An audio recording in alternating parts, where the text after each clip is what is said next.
Okay, hi. This story is nothing too scandalous, but I found it really interesting. It's somebody who is a criminal element, somebody who seemed like he had just finished his parole, but he was talking about some of the stuff to do with his life, and I found it really interesting. This is not somebody I gave a ride to. I was actually on my way from returning a car that I had rented with Uber, and I took the bus home, and he's somebody I overheard, and I was only half paying attention to him at the time, but as I kind of tuned in a little bit more, I was like, oh, this is pretty interesting. So one of the things like first caught my attention is like, oh, I'm lucky I have people who love me because they're coming helping me out. The guy was comparing himself to, I guess, his baby mom and saying she didn't have anything, but he was saying, I have my family, I have my kids, they're coming to help me out. And then another thing like along that same line, he was like, my brothers can help me. One of them has 30,000, the other one has 100,000. They can help.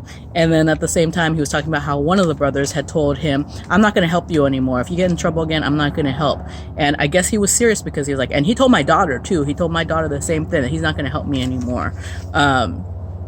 So it's interesting to hear somebody talk about basically his life issues dealing with being a criminal and having his family help him out. I'm kind of pausing because of the plane going by overhead. That's common issue I have where my house is. It's near an airport. One of the things that struck me, I just kept thinking about The Good Place, because he was talking about "You're my boy," and he was talking about different people being his boys and his friends, and it's totally something that made me think of Donkey Doug and Jason, if you're familiar with the show.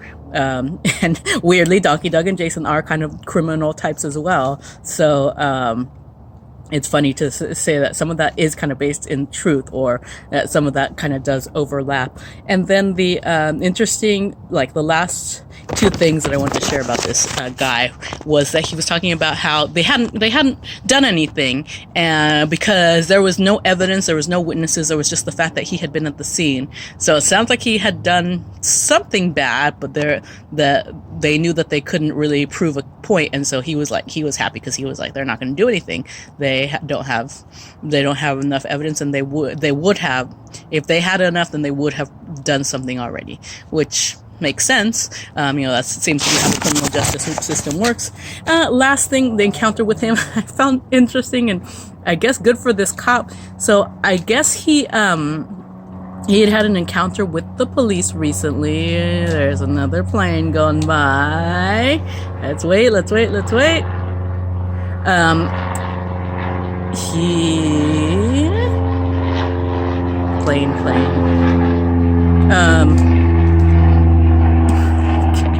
Wow. Okay. So I don't know how this circumstance came about. So he had interacted with a police person, and they had both found out the guy was at NYPD for 20 years, and he, I guess, was from New York.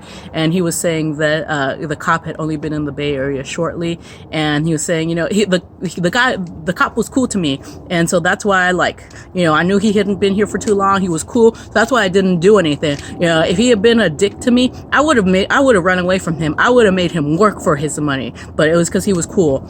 And it's just like, wow. So even when you're a cop and you're dealing with a criminal, sometimes being a nice person and treating the person okay is the difference between having a hard day and that person treating you well in response or not. But I'm just like, wow, I wonder if the cops know.